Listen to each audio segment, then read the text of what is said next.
земеделската земя тук нататък се променят нещо? Какви са главните промени, които сега в този пазар? Основното е, да, ясно е, че с новия програмен период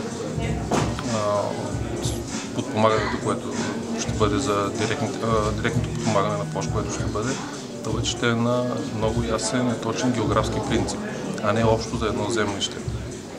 Това от своя страна налага да се поддържа правното основание, за да могат да се получават субсидии, но само за обработваемата земя.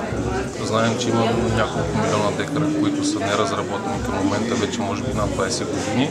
Факт е, че това, щом не е станало за такъв период, не очакваме в следващите 15-20 да стане.